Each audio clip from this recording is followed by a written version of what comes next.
Now, before the video starts, I would like to clarify something I messed up in the last video.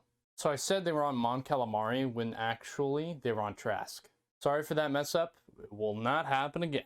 What's going on, guys? Welcome back to the channel. And I must say, the reception I got off my first video is absolutely astonishing. I'm super excited you guys are liking my stuff and really supporting me. I can't wait to see where this channel goes, and I can't wait to see what the future holds. So I just wanted to thank my Outer Rim family out there. Thank you guys for supporting me on a daily basis. So this video today I'm making is actually about Bo Katan. Now, in the show The Mandalorian, the latest episode, Bo Katan shows up. And I saw this stuff all over the internet of people saying, who's Bo Katan? Why is she so special? Etc, etc. Now, I don't think this video will be for the majority of people who follow me on the Outer Rim, but I hope this video reaches someone who is kind of new to Star Wars and just started watching The Mandalorian maybe as their first Star Wars content. And this is also for the people who are Star Wars fans, but stay away from the cartoons, kid shows. First of all, if you've never seen Clone Wars or Rebels, please watch them both. They are fantastic. And the direction we are going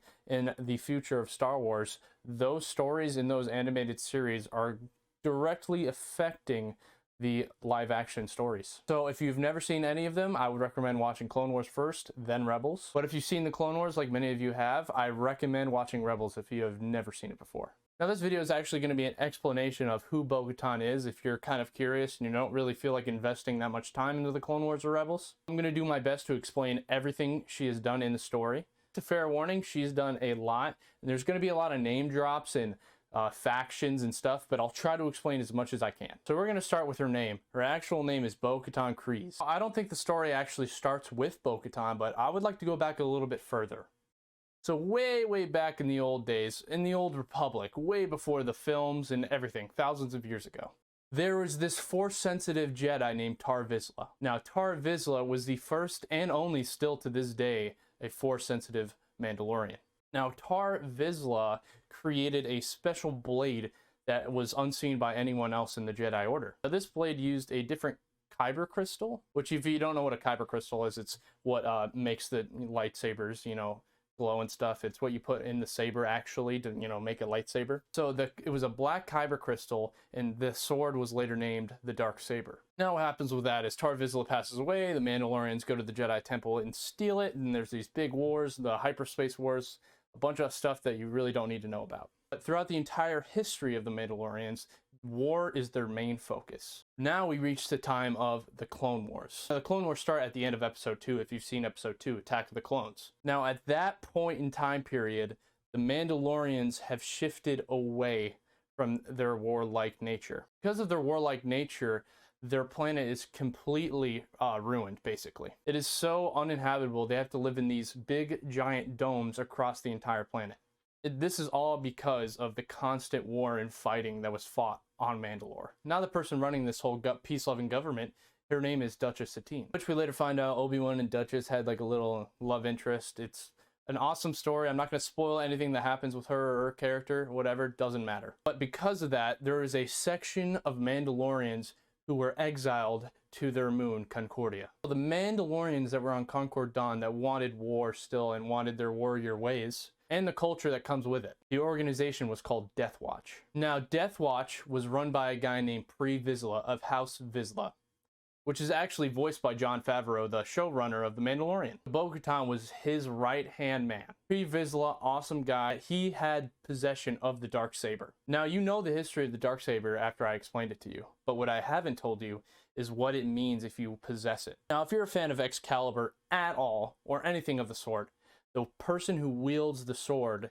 rules all of Mandalore. And the person who rules is called Mandalore. Now, to clarify, you might be like, dude, this is confusing. You're using the same word over and over. Mandalorians aren't very innovative with their names. Their planet's called Mandalore, the ruler's called Mandalore, and they're Mandalorian people. It's quite simple, but it gets a little confusing sometimes. As I sit here, I was trying to be as non-spoiler as possible, but I realized I can't really explain Bo Katan without telling the full story of what actually happens on Mandalore. So this is a spoiler warning. I'm going to be talking about the events of the Clone Wars and eventually Rebels. Basically what happens is Darth Maul is actually alive. Darth Maul and Death Watch are working together to reclaim Mandalore. They use a bunch of criminal gangs to kind of rush into the ports and take over like points in the city, so Duchess Satine doesn't look like a stable government. And it actually works. Imprison the Duchess and all this other stuff happens, and eventually they take Mandalore. But here's the thing, Maul betrays Pre Vizsla because he wants to start his own criminal organization and rule Mandalore and the people of Mandalore. And he's smart, because the only way for the people to follow him, the only way to do so is to have single combat with the leader of Mandalore, and whoever wins that battle is the ruler of Mandalore. As all the Mandalorian people are honor bound to follow the strongest. Only the strongest shall rule. And Darth Maul claims the Darksaber. Now, this is the first instance of history to where an outsider holds the saber and is ruling the Mandalorian people. And Bo Katan was his right-hand man, Pre Vizsla.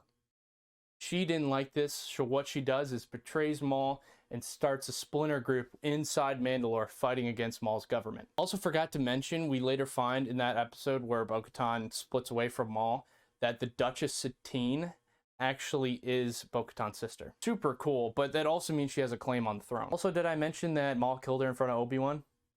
Yeah, remember that part where Obi-Wan and the Duchess had like a... Eventually, Bo Katan enlists the help of Ahsoka Tano, which Ahsoka Tano is one of the greatest characters of all time. I just recommend purely the Clone Wars just about her story alone. Anyways, they invade Mandalore, and it's called the Siege of Mandalore. Eventually reclaim Mandalore, but Order 66 happens right after that. They install this guy named Gar Saxon. Now, he has the Darksaber.